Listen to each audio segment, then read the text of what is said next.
ঈদে মিলাদুন্নবী, স্বর্গীয় আব্বাহকের জন্মের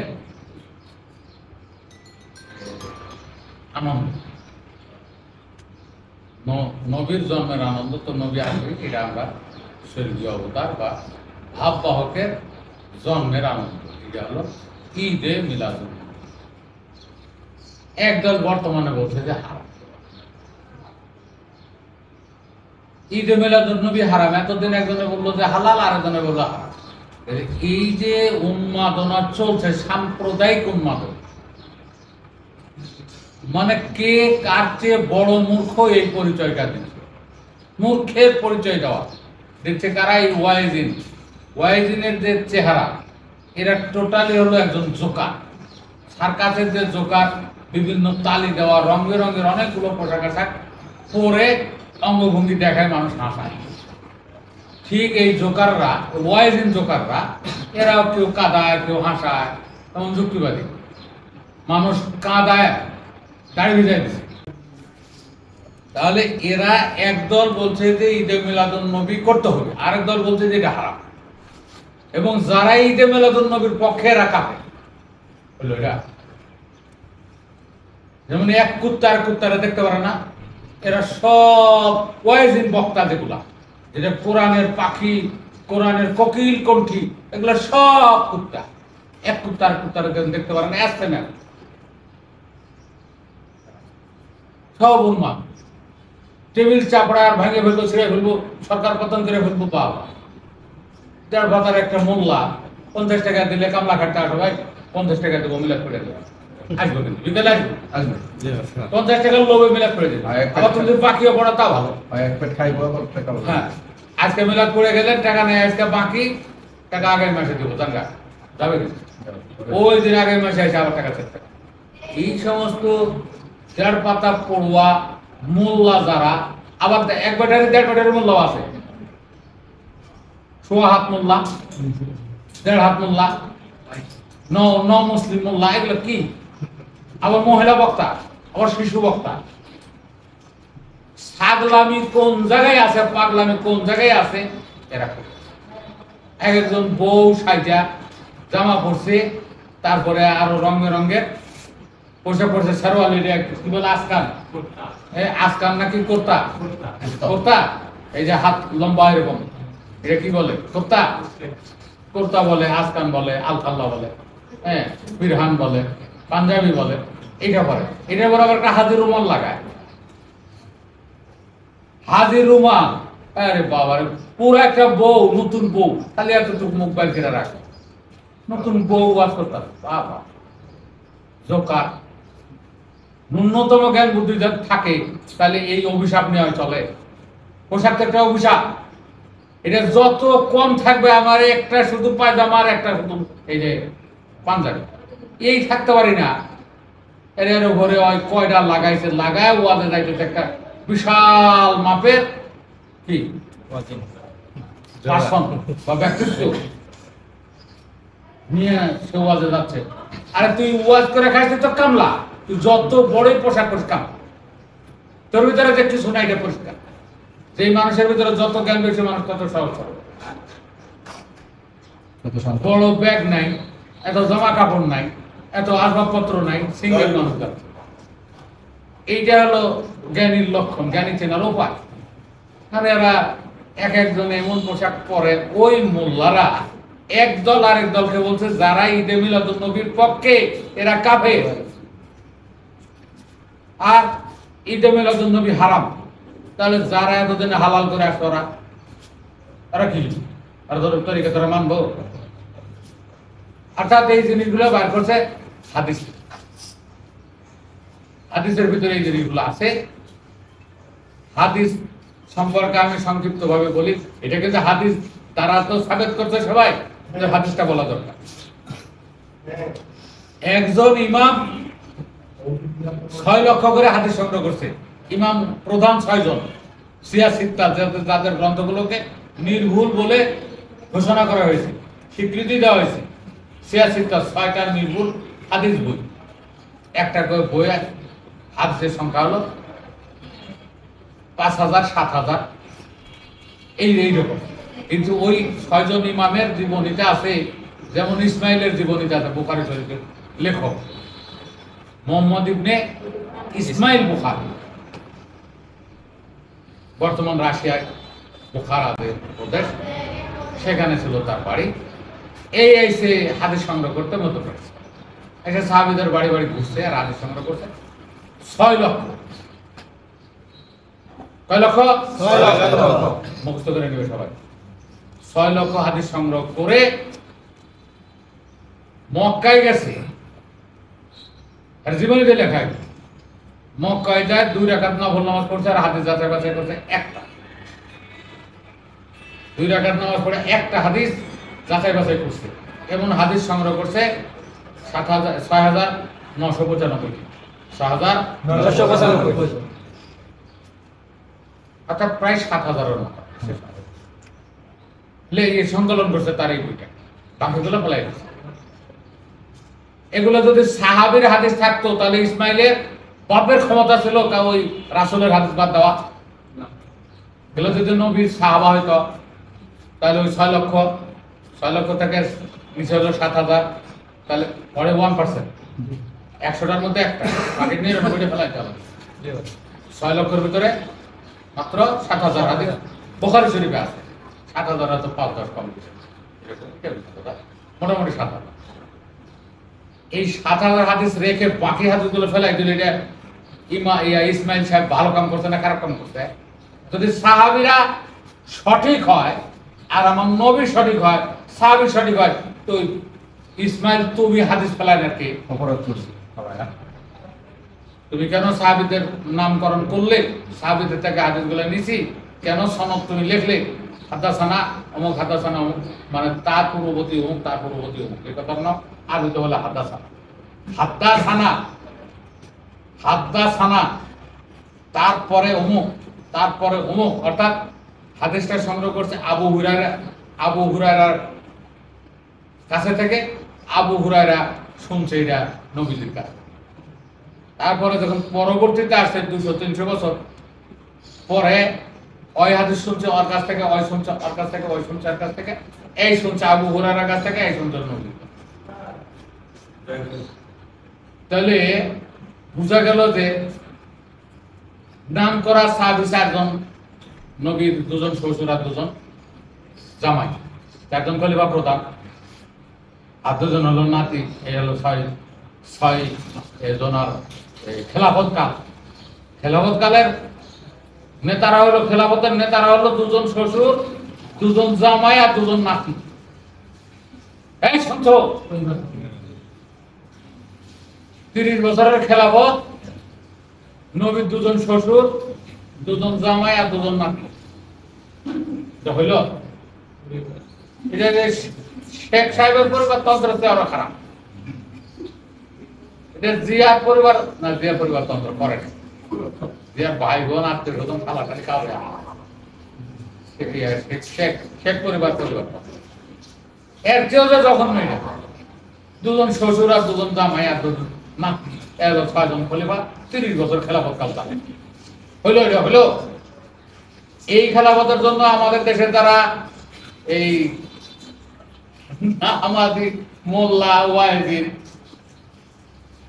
এই খাটাসরাই এই খেলাফত বাংলাদেশে আনতে চায়, দেখেছে এই খেলাফত সবাই ভালো করে জানো কত নম্বর খাটাস হলে এই খাটাস নেতৃত্ব আনতে চায়, যেখানে সাধারণ লোকের কোনো মানে সুযোগ নেই খলিফা হওয়ার। 2 জন শ্বশুর, 2 জন জামাই আর হলো 2 জন নাতি, এই 6 জনের হলো খেলাফত কাল 30 বছর। মনে থাকবে, এইটা যদি কেউ বাংলাদেশে আনতে চায় একেবারে শেষ রক্ত বিদ্যুতে প্রতিহত করতে হবে।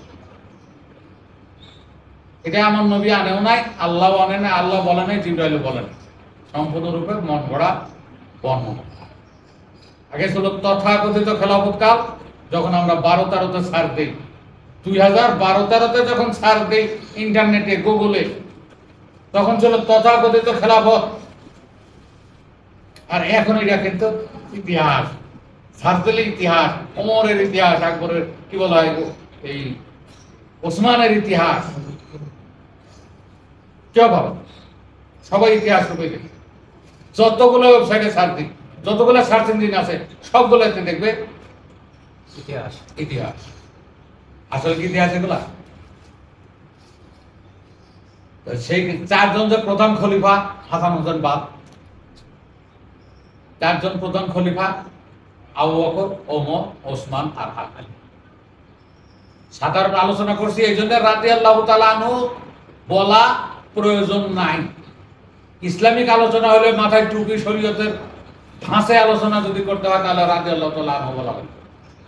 আমরা শরীয়তের ধাঁচে আলোচনা করি, আমরা গল্পগুলো বলি। আর রাদিয়াল্লাহু তাআলা আনহু কোথাও নাই, এরা বানাইছে। আলাইহি ওয়াসাল্লাম কোথাও নাই, এরা বানাইছে।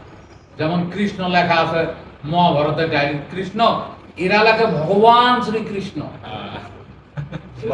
ফুলাইতে ফুলাইতে একদম 5 দিয়ে খাড়া করে ফেলছে। ওই যে নামের আগে শ্রী শ্রী কয়। ভগবান শ্রীকৃষ্ণ, ভগবান শ্রী রামচন্দ্র লেখা আছে শুধু রাম। হ্যাঁ, হরে কৃষ্ণ হরে রাম মন্ত্রের ভিতরে লেখা আছে হরে কৃষ্ণ হরে রাম। আর এইটাকে ওরা উচ্চারণ করতেছে ভগবান শ্রীকৃষ্ণ, ভগবান শ্রী রামচন্দ্র। ঠিক আছে? আর রাম কি ভগবান? আর কৃষ্ণ কি ভগবান? এই কথা কেউ না কেন? কৃষ্ণ হলে মানবদের কালো বর্ণের সত্তা, যা চামড়ার 2য় স্তরে পাওয়া যায়। একে বাংলাদেশে কালা কিলি, শ্যামকালিয়া, কাজলা কৃষ্ণ নামে ডাকা হয়। কি এটা কোরআনে আল্লাহ নামে ডাকা হয়েছে। আর ভগবান হলো ভগ ও বান। ভগ হলো নারীদের যৌনাঙ্গের মুখ, আর বান হলো বয়াকার মূর্ধন্য বান। বয়াকার দন্তন্য বান মানে আর খুঁটির সাথে বান, খাম্বার সঙ্গের বান, বয়াকার দন্তন্য বান। বন্যা এসে বন্যাতে উত্তরবঙ্গ একবারে তলিয়ে যাচ্ছে, এই বান হলো বয়াকার দন্তন্য। আর বয়াকার মূর্ধন্য বান মানে হলো তীর। বয়াকার মূর্ধন্য বান, বান মানে তীর মানে শট। ঠিক আছে? আর এটা হলো বয়াকার দন্তন্য বান মানে রশিদা বান। বয়াকার দন্তন্য আর বয়াকার মূর্ধন্য মনে থাকবে? তাহলে এটা বয়াকার মূর্ধন্য বান। ভগ হলো স্বয়ং ঈশ্বর, স্বয়ং সম্পূর্ণ কি বলা হয়, সম্পদশালী। হ্যাঁ, এটা হলো ভগ। সেটা ভগের অনেকগুলো অর্থ আছে, তাদের একটা অর্থ হলো জনিমুখ। আর বান জনিমুখ মানে হলো জনাঙ্গ, জনাঙ্গ বিষয়, জনাঙ্গ সম্পর্কিত। এটা হলো ভগ। আর বান হলো যেহেতু তীর দেখতে লম্বা আর নুনু দেখতে লম্বা, এই জন্য নুনুকে তীরের সঙ্গে উপমা করে বান নেওয়া হয়েছে। নুনুকে বান বলা হয়। তা ভগ আর বান একসঙ্গে সন্ধি করলে হয় ভগবান। তখন তো মূর্ধন্য ন দন্তন্য রূপান্তর। ভগবান হলো বয়াকার দন্তন্য বান, বয়াকার দন্তন্য ভগবান। ছিল কি মূর্ধন্য, সন্ধি হওয়ার কারণে মূর্ধন্যটা দন্তন্যয় রূপান্তর হয়েছে। মনে থাকবে? হলো ভগবান। ভগবান হলো জনি এবং কৃষ্ণ। ভগবান কি? জনি কৃষ্ণ। জনি আর কৃষ্ণ হলো ভগবান। আর শ্রীকৃষ্ণ কোথায়? সৃষ্টিকর্তা, মানবদের কালো বর্ণের একটি সত্তা, সৃষ্টির আদি অনুঘটক। এইটাকে ভগবান কৃষ্ণ। আর শ্রী মানে সুন্দর। ভগবান শ্রীকৃষ্ণ। ভগবান শব্দটা কি কৃষ্ণের সঙ্গে মিলবে? মিলবে না। ভগবান আলাদা। ঠিক, ভগবান শিব, ভগবান মহাদেব, তাও হবে নুনু। মহাদেব নুনু, শিব নুনু, রাবণ নুনু, নুনু লম্বোদর নুনু, গণেশ নুনু। 2500 নাম আছে। নুনুর 2500 বাংলার নাম আছে। 2500 বাংলার নাম আছে, মনে থাকবে? আধ্যাত্মিক বিদ্যা পরিস্থিতি এই বইটার ভিতরে হবে। নুনুর 2500 বাংলা নাম। সবটার অর্থই হলো প্রায়োগিক ক্ষেত্র হলো নুনু। তাহলে আমরা ছিলাম 4 জন খলিফায়। 4 জন খলিফার প্রথম খলিফা হলো আবু বকর। এটা ওই যে ঈদে মিলাদুন্নবীর সাথে রিলেটেড। ঈদে মিলাদুন্নবী যে একটা ভুয়া, প্রকাশবো, প্রতারণা, রূপকথা, গল্পকথা, অন্তঃসার শূন্য, এটা প্রমাণ করার জন্য আমাদের এতটুকু ঘোরা লাগে। হ্যাঁ, তাহলে হযরত শব্দটাকে এরা যেমন ভগবান শব্দটা কৃষ্ণের এবং রামের সঙ্গে যুক্ত করে দিয়েছে, ভগবান শ্রী রামচন্দ্র, ভগবান শ্রীকৃষ্ণ। এসএমএস মুসলমানরা আগে হযরত, পরে আলাইহিস সালাম, সাল্লাল্লাহু আলাইহি সাল্লাম ইত্যাদি যুক্ত করে দিয়েছে। হযরত আবু বকর রাদিয়াল্লাহু তাআলা আনহু কোনটুক নাম আর কোনটুক তার উপাধি, এটাও সাধারণ মানুষের খুঁজে বের করা কঠিন হয়। কঠিন হয়ে যায়। হ্যাঁ, কঠিন ইনশাআল্লাহ। মুখে যদি মুখ ঢেকে যায় তাহলে লোকে তো বলবে শালা বেটার মুখ কোথায়, তো পাওয়া যায় না, বুঝছো না? ঘটনা এরকম। তাহলে হযরত আবু বকর রাদিয়াল্লাহু তাআলা আনহু, এটা হলো শরীয়তের আছে বলা। আমরা শুধু আবু বকরটাই বলি। আবু বকর হলো সতের বাপ। আবু বকরের অর্থ সতের বাপ। আবু হলো বাপ, আর বাপ বা পিতা, আর ওই যে বকর হলো দুইটা অর্থ, একটা হলো গরু, বাকারা হলো গরু, আর একটা বাকারা শব্দের অর্থ হলো নারীদের যৌনাঙ্গের মুখে পাতলা যে আবরণ বা পর্দা থাকে কুমারী অবস্থায়, এইটাকে বলা হয় বাকারা। বাকারা এটা হলো লম্বা কাপ দ্বারা একটা পেঁচানো কাপ, মানে একটা নোক্তা আলাকাত আর একটা হলো লম্বা কাপ। নোক্তা আলাকাত উপরে দুই নোক্তা আছে, ওই ফিরে হলো কপ, কপ, কপ, এখান থেকে বলতে হয় কপ। ওইটার দ্বারা হলো গরু, আর যেটা কাপ, কাপ, সাধারণ কাপ বলে কণ্ঠে আর যাবে না, কাপ। এই কাপ দিয়ে যে বাকারা, সেটা হলো সতীচ্ছেদ পর্দা, নারীদের সতীচ্ছেদ পর্দা। এইটা তাহলে সতীচ্ছেদ পর্দা পুরুষের ক্ষেত্রে হবে সৎ, আর নারীদের ক্ষেত্রে হবে সতী। তাই আমরা বলছি আবু বকর শব্দের অর্থ হলো সৎ লোক, সতের বাপ মানে ভালো সৎ, কঠিন সৎ, উত্তম সৎ লোক। আবু বকর প্রথমে সৎ, তারপর হলো ওমর। ওমর হলো বয়স। ইংলিশে বলে তোমার বয়স কত, ইংলিশে কি হবে? How old are you? তোমার বয়স কত? হ্যাঁ, কাম আমরুকা। ইংলিশে হলো হাউ ওল্ড আর ইউ? তোমার বয়স কত? আর আরবিতে হলো কাম উমরুকা, তোমার বয়স কত? কাম মানে কত, উমরুন হলো বয়স, আর কা হলো তোমার জমি, কা হলো সর্বনাম আর তোমার। কাম উমরুকা তোমার বয়স কত? ইংলিশে হাউ ওল্ড আর ইউ, তোমার বয়স কত? তাহলে ওমর শব্দের অর্থ হলো বয়স। আর কি বলবো আমরা? আয়ু। ওমর বয়স, আয়ু সমান, ওমর। এরপরে হলো ওসমান। ওসমান শব্দের অর্থ হলো অজগর, সাপের বাচ্চা, মানে সাপ, মানে যে গিলা খায়, ছোট হোক আর বড়। এটা আবু বকরের প্রায়োগিক অর্থ হলো সততা, প্রায়োগিক ক্ষেত্র। ওমরের প্রায়োগিক ক্ষেত্র হলো যথাযথ বয়স হওয়া, কি যথাযথ বয়স হওয়া, ম্যাচুয়ারেজ। ম্যাচুয়ার ইংলিশে বললো ম্যাচুয়ারেজ, যথাযথ বয়স, প্রাপ্ত বয়স, প্রাপ্ত বয়স, যুবক বয়স, যৌবন বয়স, এটা হলো ম্যাচুয়ারেজ। আর ওসমান শব্দের অর্থ হলো সাপের বাচ্চা, অজগর সাপের বাচ্চা, মানে সাপ মানে অজগর তো সব গিলা খায়, সাপের সবই গিলা খায়, চাপা খায়। সাপ বলে গিলা খায়, গিলা খায়, ওকে তো চাপানোর কোনো সুযোগ নেই, ওই ধরনের মাড়িও নাই, আর ওই ধরনের তাদের ব্যবস্থা নেই, যেটা ধরবে ওইটা গিলেই খাবে। এর প্রায়োগিক ক্ষেত্র হলো জনাঙ্গ। জনাঙ্গ কামের সময় কৃষ্ণরে গিলা খায় আসতো, কোনো চাপায় ফাঁকি করে না, বাড়ার বাড়া আসতো গিলা খায়, এই জন্যে তাকে বলা হয়েছে অজগরের বাচ্চা। আর আলী, আলী শব্দের অর্থ হলো মহাসাধক, সিদ্ধ সাধক। আলী শব্দের অর্থ হলো সভাপতি, যে সবার উপরের আসনে ঊর্ধ্বরেতা, অটল পুরুষ, রিভু, অটল সাধক, মহাসাধক। আর কি বলবো? সিদ্ধ সাধক। এইগুলো হলো আলী। তাহলে একজনের সৎ, এরপরে যথাযথ বয়স, আর সাপ মারা, আর সিদ্ধ হওয়া, এই চারটা গুণ যদি কোনো লোকের ভিতরে থাকে, এই লোক সিদ্ধ মানুষ। জীবনে সিদ্ধি লাভ করতে এই চারটা জিনিস লাগে। সৎ হইতে হবে, সৎ হইতে হবে, বয়স হইতে হবে। বাচ্চা 2 বছরের বাচ্চা চেষ্টা করে সিদ্ধি লাভ করতে পারবে না, 5 বছরের বাচ্চা পারবে না। আর 70-এর উপরে তাদের বয়স হয়ে গেছে 80 বছর, এই চেষ্টা করলে সিদ্ধি লাভ করতে পারবো? না বাজান। তাহলে সিদ্ধি লাভ করার জন্য যে 4টা প্রধান উপাদান, এই 4টা হলো নবীর খলিফা বা ইয়ার বা বন্ধু। মনে থাকবে, এগুলো বাস্তব না।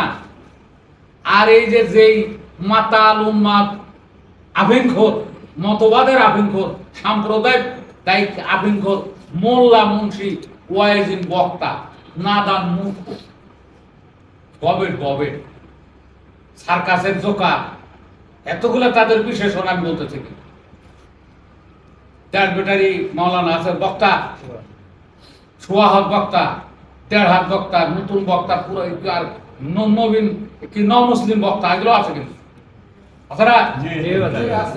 কোরআনের ওয়াজ করতে তুলে দিতেছে এই মুসলিম বক্তা, আর কোরআনের ওয়াজ করার জন্য তুলে দিতেছে ককিলকন্ডি কিছু শিশু বক্তা। আর নুনুর মাথা শক্ত হয়েছে, শিশু বক্তা। তাহলে নুনুর কারবার কিছু হয় জানে? না বাজান। ওয়াজ করতে পারবো?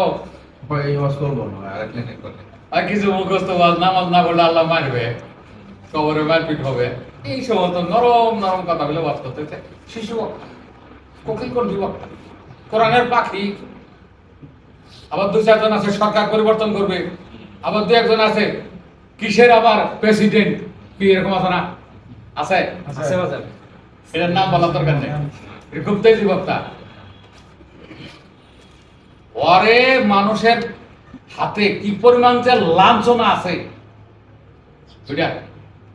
তো লাঞ্ছনার সময় হয়তো আবার আসবে, ওই যে কি পরিমাণ লাঞ্ছিত হবে আরো, সেই মানে হিসাব নেই। তো এই 4 জন খলিফা আসলে মানুষ না, একজন মানুষের সিদ্ধি লাভ করার 4টা উপাদান। মনে রাখবে? জি বাজান। এইটাকে বাস্তব মানুষ ধরে এরা ওয়াজগুলো করতেছে। তাহলে এরা যেহেতু অবাস্তব, মানে রক্ত মাংস করা মানুষ না, এরা যখন কাল্পনিক চরিত্র, তাহলে নবীও কাল্পনিক চরিত্র। নবী রক্ত মাংস করা মানুষ হবে না, নবী একটা উপাধি। যেমন আমাদের দেশে চেয়ারম্যান একটা উপাধি, মেম্বার একটা উপাধি আছে না? চেয়ারম্যান, পরিষদের চেয়ারম্যান একটা উপাধি। চেয়ারম্যান পদে রহি মাসে কলি মাসে 5 বছর থেকে আরেকজন আসবে, একজন যাবে, একজন আসবে, তো কিন্তু চেয়ারম্যান পদটা সাংবিধানিক পদ, একই না। সাংবিধানিক পদ, এটা তো কোনো পরিবর্তন নাই। প্রেসিডেন্ট সাংবিধানিক, প্রধানমন্ত্রী সাংবিধানিক পদ। এই পদে একবার হাসিনা আইছে, একবার খালেদা আইছে, একবার প্রধানমন্ত্রী পদে, এসব প্রধানমন্ত্রী পদ, তখন প্রেসিডেন্ট ছিল। তো এই পদগুলো যেহেতু স্থায়ী, কাল নবী পদটা স্থায়ী, নবী হলো ঐশী সংবাদ, যারা ঐশী সংবাদ দেয় তারা। মানব ঐশী সংবাদ দেয় কারা কারা? দাড়ি, দাঁত, আর স্তন, আর এগুলো হলো এক্সটার্নাল মেসেঞ্জার, এক্সটার্নাল মেসেঞ্জার। আর আরবিতে হলো নাবুন, হলো ঐশী সংবাদ বা ভাব, ঐশী ভাব নাবুন। তাহলে নবী একটা পদের নাম, এইটাকে পার্সনিফাইড করে, অর্থাৎ নরত্বারোপ করে একটা মানুষ তৈরি করা, একটা মানুষ, মানুষের চরিত্র নির্মাণ করা হয়েছে। নটে মানুষ, মানুষের চরিত্র, এটা বলে পৌরাণিক চরিত্র। নবী একটা পৌরাণিক চরিত্র, 4টা খলিফা 4 জন পৌরাণিক চরিত্র। Not a physical man, not a historical man, not a political man, not a real man, but they are mythological character of any Puran, any mythology. তো এই পৌরাণিক চরিত্রগুলোকে মানুষ ভেবে এই যে এক উন্মাদ আরেক উন্মাদকে বলে কাফের, একজন আরেকজনকে বলে কাফের। আবার নাস্তিকরা মরছে এইটার উপরে। নাস্তিকদের মূল খোরাকটাই নবী 14টা বিয়ে করে নবী খারাপ হয়ে গেছে। নাস্তিকদের যে আলোচনার উপাদান, প্রধান উপাদানই নাস্তিকরা কি বুঝলো?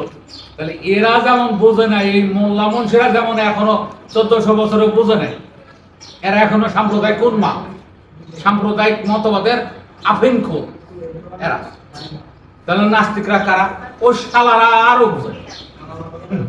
মোল্লা মুশরা তো একটা কিছু করে নবীর নাম নেয় ডাকে তাই না কি রাসূল রাসূল বলে ডাকি করে আর নাস্তিক ও শালারা কি করে ও শালারা তো এই মোল্লাদের চেয়ে আরো খারাপ নাস্তিক মনে করছে যে কজন নাস্তিক বাংলাদেশ থেকে পালায় গেছে মায়ের ভয় শালারা তো মায়ের ভয় পালাবেই আর খাস পদ্ধতি এরকম আমি তো আছি কত বছর আজকে 25 বছর একটা না তো কথাই বলছি 28টা বই আমার প্রকাশ হয়েছে যাব আরো 8-10টা বই আছে প্রকাশ হতে এখনো বাকি আমার বইয়ে মামলা হয় নাই আবার আমার আমাকে কেউ মারতেও আসে না আমি তো এই কোরআন থেকে কথা বলি আর ওরা পালায় কে ও মারতে থাকে অর্থাৎ এমন তেড়া কথা বলে যেটা কোরআন মাজিদের নাই এই যেমন নবীর টানা হেসরাটা নবী 14টা বিয়ে করছে এটা কোরআন মাজিদের অংশ না বাস কোরআন মাজিদের অংশ বলে এইটাকে নিয়ে আর এই কাজগুলো করছে এখন শেষ হয় না নবীর আজকে মিলাদুন নবীর 3-4টা পর ওই আলোচনা করছে একসাথে